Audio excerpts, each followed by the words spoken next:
What if the Bible you've always known wasn't the whole story? Imagine ancient chapters missing from history, pages torn out that could completely reshape how we see creation, time, and God's plan for humanity. Stay with me, because today we're stepping into a mystery that few have ever dared to explore. Have you ever noticed that history often feels incomplete, as though we're reading a book with missing chapters? We accept the stories handed down to us, but what if somewhere hidden in the shadows of time, there were texts that filled in the blanks? Texts that expanded on creation, the patriarchs, and even the divine laws of God? One of these mysterious writings is known as the Book of Jubilees. To some, it's a fascinating treasure preserved by the Ethiopian Orthodox tradition. To others, it's a banned book, too controversial for the wider Christian world. This ancient manuscript claims to retell the story of Genesis, but with details so unexpected, so otherworldly, that the early church fathers chose to keep it out of the mainstream Bible. Why would they do that? Were its teachings considered dangerous? Or perhaps too radical to fit the theology of the time? Scholars debate this endlessly. Some suggest the book was excluded because it insisted on a rigid solar calendar, something that would clash with the lunar traditions of Israel and neighboring cultures. Others believe it was simply too mystical, leaning heavily into the role of angels, cosmic time, and divine laws written not by men, but inscribed on what the book calls heavenly tablets. And that's where things get fascinating.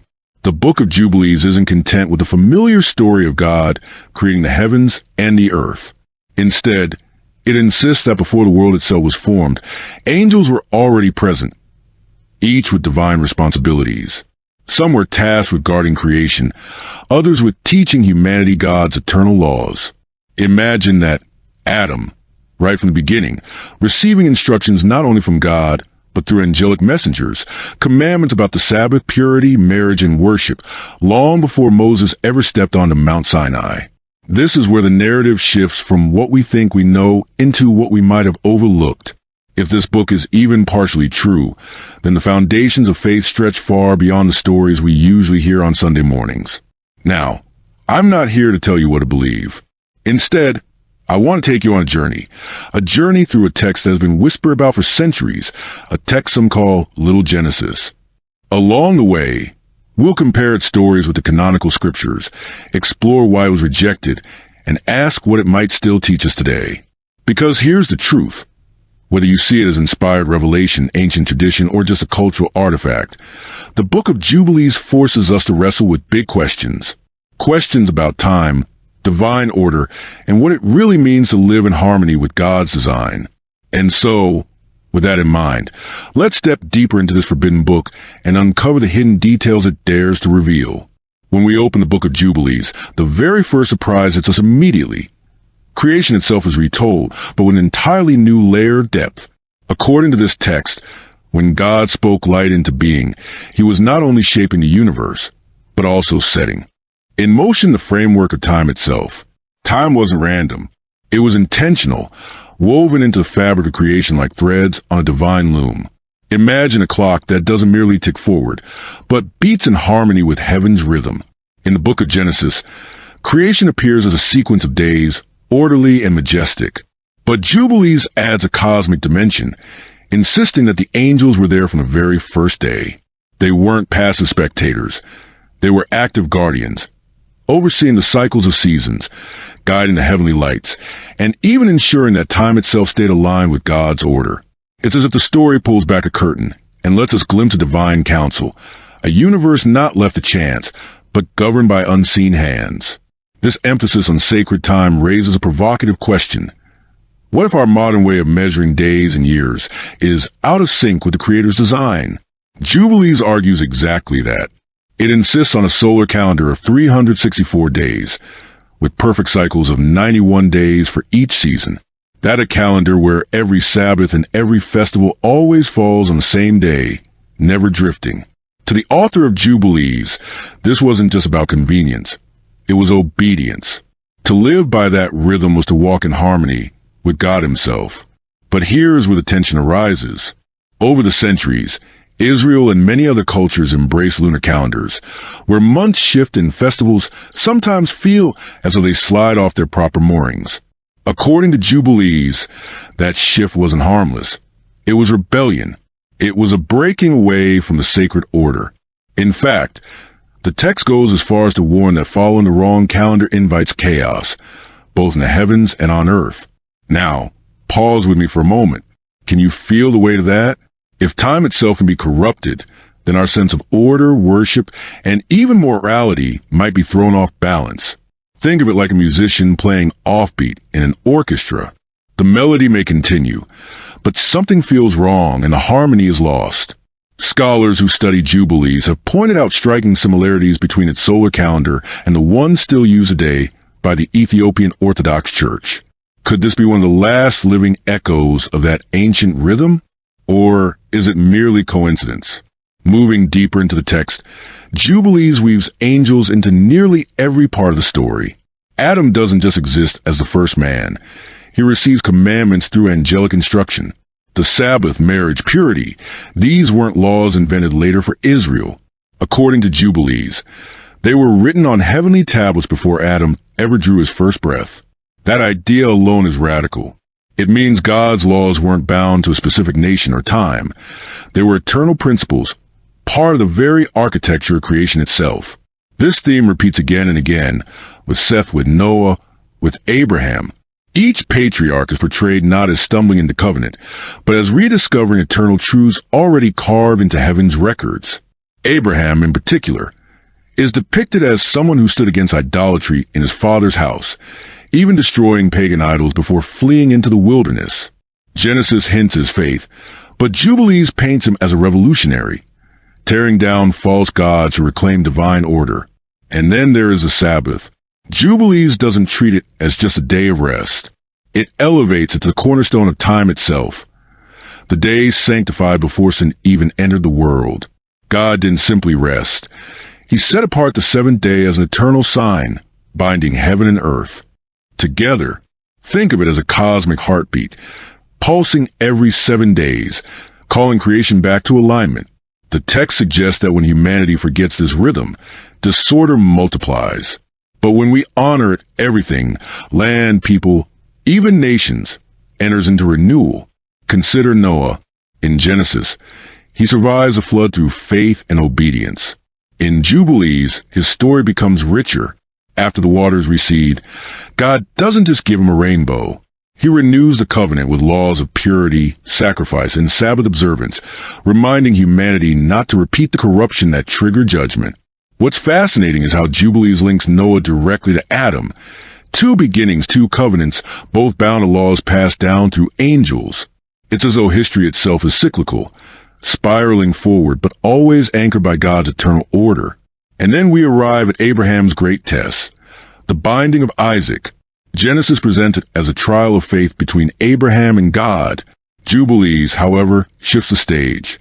Behind the scenes, an adversarial spirit, called Mastema, often compared to Satan, presses for Abraham's failure, urging God to test him. Suddenly the story is more than a personal trial. It's spiritual warfare. Angels intervene, God restrains Abraham's hand, and the cosmic battle tilts toward righteousness. The message? Faithfulness doesn't just impact one family. It reverberates in the unseen realms. This cosmic lens continues with Jacob and Esau. In Genesis, their rivalry is a family drama. In Jubilees, it becomes prophecy, a clash between righteousness and rebellion that extends to nations and generations.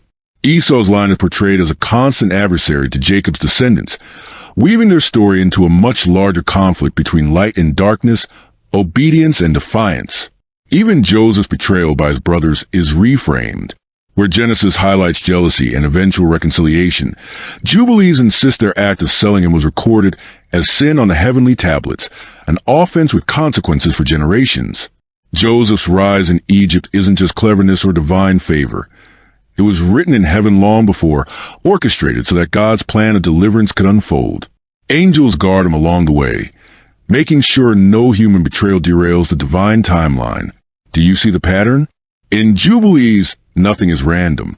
Every event, every covenant, every command is part of a preordained design inscribed on heavenly tablets. It's a worldview where history isn't just unfolding. It's already scripted, and humanity's role is to align with that script or fall into chaos. Of course, modern readers wrestle with these ideas. Some view Jubilees as a fascinating window into ancient Jewish thought, a way of understanding how people at that time interpreted their place in the cosmos. Others wonder, if the book was banned, does that mean it was dangerous? Or perhaps simply too radical for the early church to accept? Personally, I think it forces us to reflect on how fragile our understanding of canon really is. What we call the Bible today was shaped through centuries of debate, prayer, and yes, exclusion. And every excluded text, like Jubilees, raises a question. What stories have we forgotten, and what truths might they still whisper to us? The further we travel into this book, the clearer its central theme becomes. Time, law, and covenant are eternal, written not by human hands, but embedded in creation itself. Humanity may drift, nations may rise and fall, but God's rhythm continues. Jubilees challenges us to see our lives not as isolated moments, but as part of a cosmic symphony stretching from Adam to the end of days. And that brings us to an even more profound question. If Jubilees is right, then history isn't just memory, it's prophecy.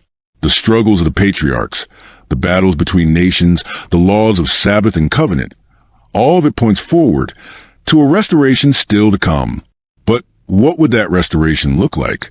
And what role might humanity play in it? As we step back from the sweeping narrative of the book of Jubilees, one thing becomes clear. This isn't just a retelling of Genesis. It's a bold reimagining of the world's beginnings and humanity's place in it. To the author of Jubilees, history was never random. Every covenant, every rise and fall, every celebration of the Sabbath was written long before in the heavenly tablets. It paints a picture where time itself is sacred, where angels aren't distant beings but active participants, and where every generation lives within a divine rhythm, whether they recognize it or not. What strikes me most is how the book confronts us with the idea of order versus chaos. If the solar calendar truly was God's design, then our modern way of measuring time might be like walking slightly off step with the music of creation. Think about a choir. When everyone sings in tune, the harmony is breathtaking. But if one voice drifts off key, the entire sound feels dissonant. Jubilees challenges us to consider whether our societies, our work, our rest, even our festivals, are drifting from God's intended harmony. Some scholars dismiss the text as little more than an ancient curiosity, a glimpse into how one community of faith wrestled with its identity. Others argue it was excluded precisely because it threatened the theological frameworks of its day. Personally, I find that tension fascinating. The very fact that it was preserved in Ethiopia but lost elsewhere reminds us that history is often shaped not just by truth, but by power, culture, and choice. What we read today as the Bible was carefully curated, but the existence of books like Jubilees reminds us that the story of faith is broader than one canon. And here's the real question. What do we do with it? Do we treat Jubilees as heresy, as a dangerous belief? Or do we read it as a companion? A mirror that reflects what might have been and perhaps still is part of God's revelation? For me, it doesn't weaken the Bible we know. It enriches it. It stretches our imagination and forces us to ask deeper questions. Isn't that what faith has always been about? Wrestling, questioning, and seeking truth with humility? Consider this. Jubilees doesn't just look backward. It points forward. It insists that all of history is moving toward restoration, a time when God's people, after wandering in exile and rebellion, will be gathered back, purified and renewed. That vision echoes through other scriptures too, Isaiah, Jeremiah, Revelation. The language may differ, but the heartbeat is the same. God has not abandoned his creation. The story is still unfolding. And maybe that's where Jubilees offers its greatest gift. Not in whether we accept its calendar or every detail of its angelic revelations, but in how it calls us to see our lives as part of something bigger, a cosmic plan, a divine rhythm, a reminder that every choice, every act of obedience, every turning of our hearts toward God is not isolated. It echoes across eternity. So the next time you rest on the Sabbath or pause to pray, imagine yourself stepping back into that rhythm. Imagine angels keeping time with you. Imagine creation itself breathing with you. Whether or not we consider Jubilees scripture, it whispers to us a truth we desperately need. That we are not adrift in chaos, but held within a story older and grander than we can possibly see. And maybe, just maybe, the missing chapters of history aren't meant to be lost forever. Maybe they're meant to find us in moments like this, reminding us that faith is bigger than we imagine, and that God's plan still unfolds in ways we can barely grasp. If you found this journey into the book of Jubilees thought-provoking, I invite you to stay with us, because there are countless other hidden writings, ancient mysteries, and forgotten voices that still speak. Subscribe to this channel, join our community, and let's continue uncovering the stories that bring the Bible and the history around it alive in ways you've never heard before.